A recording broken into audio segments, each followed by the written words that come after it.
Video opens in daylight. The sun blazes over a cracked basketball court behind a run-down public school.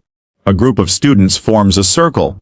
In the middle, on her knees, is a thin girl in a torn hoodie, her face flushed with shame. One of the boys smirks and throws a half-eaten sandwich at her. "Bark like a dog," he shouts. Laughter erupts. The girl lowers her head. And then, she barks. Once.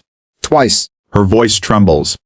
But her eyes, if anyone cared to notice, burn not with humiliation, but with restraint.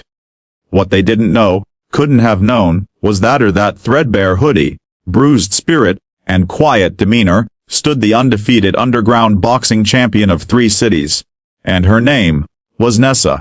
Before we dive deeper, if you believe in kindness, second chances, and stories that reveal the hidden strength inside the most overlooked souls, please onto Kindness Journal.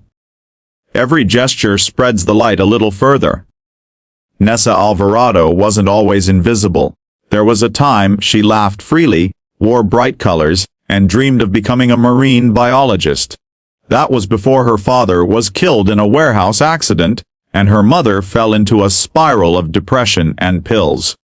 At 15, Nessa dropped out of school for a year to work night shifts at a truck stop, cleaning bathrooms and scraping together enough to keep the lights on. By the time she returned to school, everything had changed. Her old friends had drifted away. She was the poor girl, the one who smelled like cleaning products, the one whose shoes had holes in the soles. She walked the halls alone. And that's when they started. The bullying came in layers. First, whispers and laughter behind her back. Then came the tripping, the water bottle spills, the cruel memes. It was a group of 4 who made her life hell.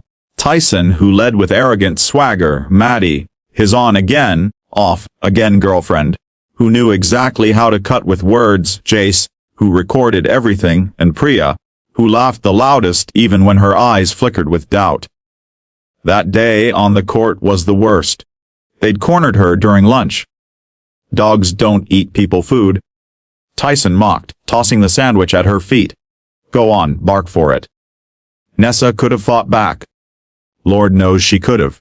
But if she hit Tyson, she'd be expelled, arrested, maybe worse. And so, she swallowed the pride, bent the knee, and gave them what they wanted. For now. That night, she returned to the basement gym, where the smell of sweat and old leather was more familiar than her own bedroom.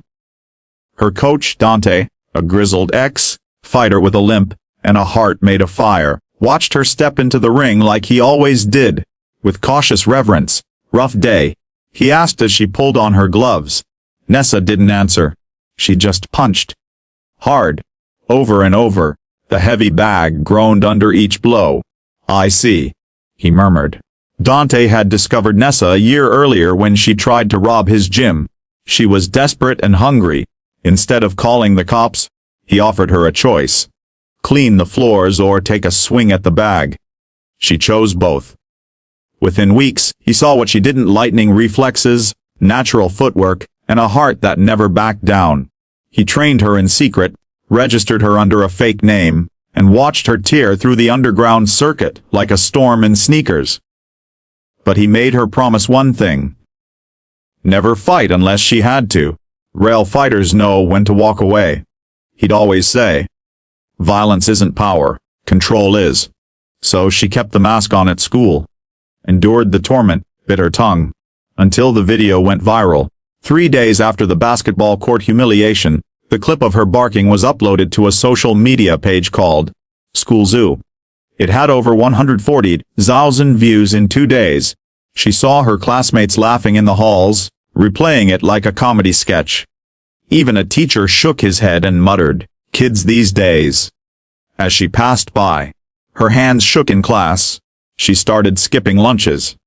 Sleep became a luxury. The pressure built like steam behind her eyes, and yet she didn't crack. Not until she came home to find her mother unconscious on the bathroom floor. Pills scattered across the tile. Nessa screamed so loud the neighbors heard.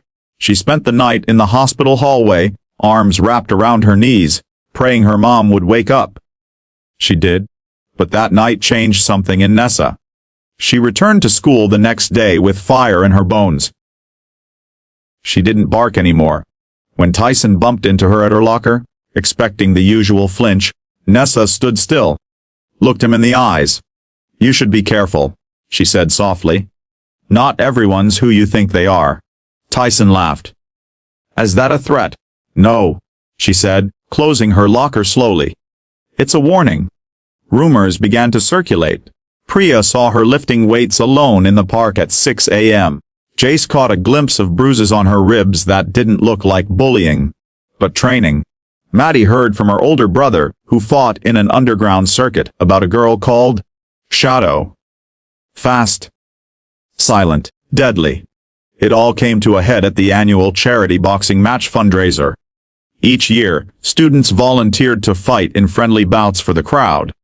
Tyson, always desperate for attention, signed up and invited his social media followers to watch him dominate.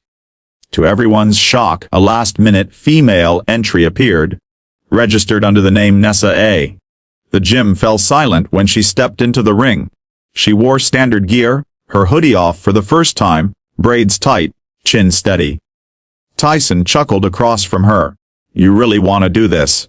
Nessa just nodded once. The bell rang. What followed wasn't a fight. It was a lesson.